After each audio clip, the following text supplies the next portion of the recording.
Let me ask you about, there were reports, tell me what you know and what your members have been told about threats from a radical black group that has threatened to target on-duty and off-duty New York City police officers. What do you know about that? It seems this threat is based on to the Baltimore Police Department.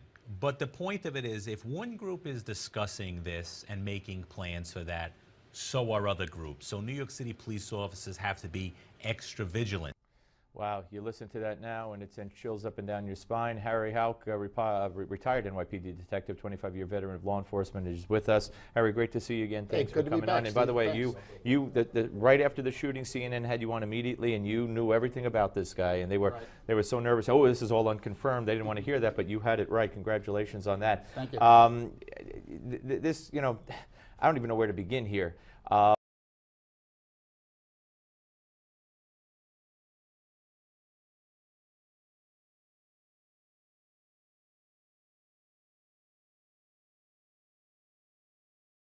It seems like there's an incitement going on here. Well, listen, there's no doubt that we do need dialogue, you know, but the fact is right now is that we've got the president who actually sits next to Al Sharpton, all right, who I believe, all right, injected into his argument against the police, you know, information that was false, all right, and then I think he's also somehow responsible for the death of these two officers.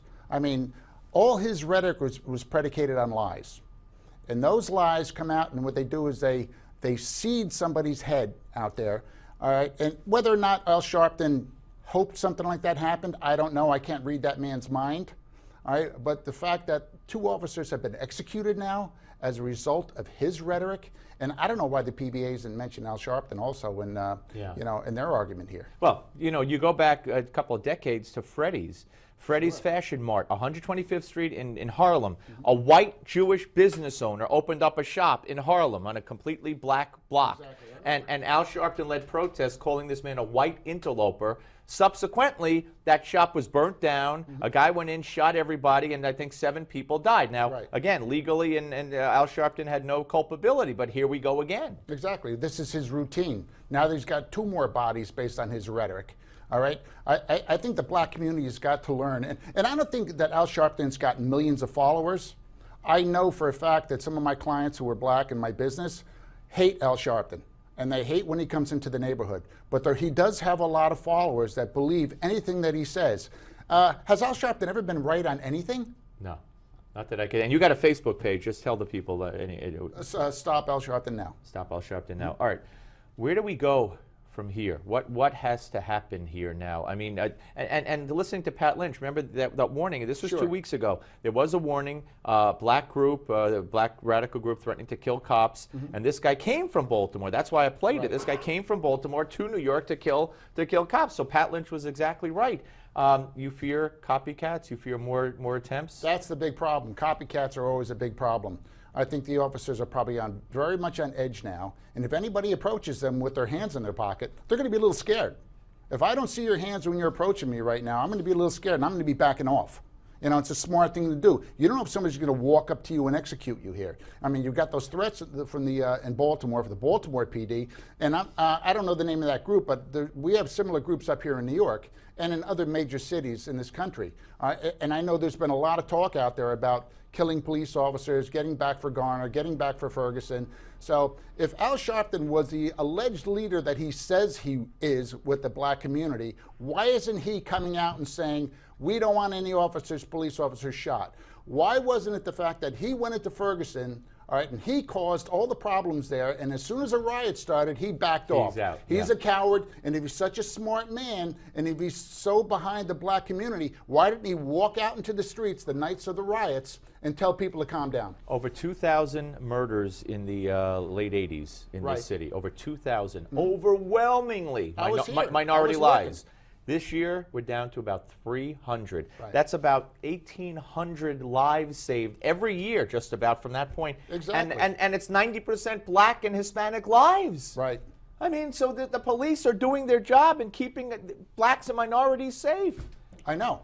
I mean, they're doing a fantastic job. But, you know, where's Al Sharpton when 2 black thugs shoot it out and some poor little 7-year-old black girl is dead. Yeah, he there's never nothing. comes out. You know why? Because he doesn't put any money in his pocket. That's why. He already went to Sony, you know. I know he did. I read the article I about wonder. I Sony. wonder what he said to Sony, and I wonder. I'm just asking: was any money promised? Was any money you know what? transferred? Let's- I'd just like to know. You know, let's see if a check goes to the That's his National Action Network. now. That's what I'd You like know, to see. Because all of a sudden, you know, it appears to me, and it's based on my opinion here, that once a check is written, nobody's a racist anymore. And well, it seems that you have a point there. And also, is he going to be made to pay his taxes? I mean, does he owe taxes? He says he doesn't. The New York Times story said he does.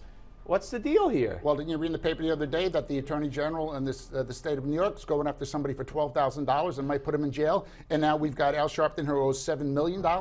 Listen, Al Sharpton has got a pass by this administration.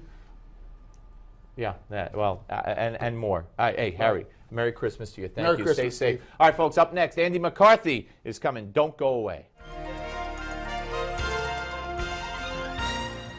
History calls it a miracle. The 1980 13th Winter Olympic Games were in full force in Lake Placid, New York.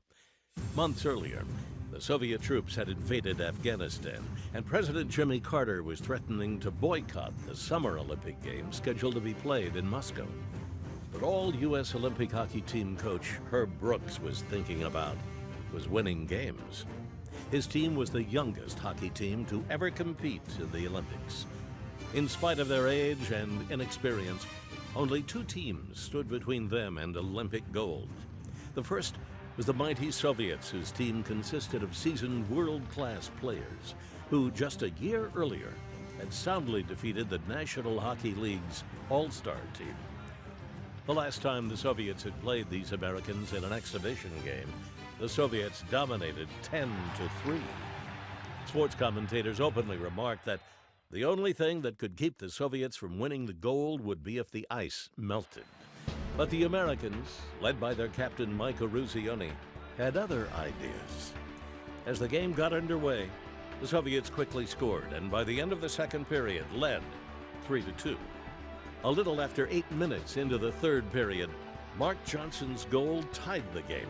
And then with just 10 minutes left to play, Mike Eruzione fired a shot past his defender to give the Americans the lead. The last seconds of the game tell it all. Is there. The puck is still loose. 11 seconds. You've got 10 seconds. The countdown going on right now. Morrow up to Silk. 5 seconds left in the game. Do you believe in miracles? Yes! Unbelievable. For Newsmax TV, I'm Bill Curtis, and this is an American Moment.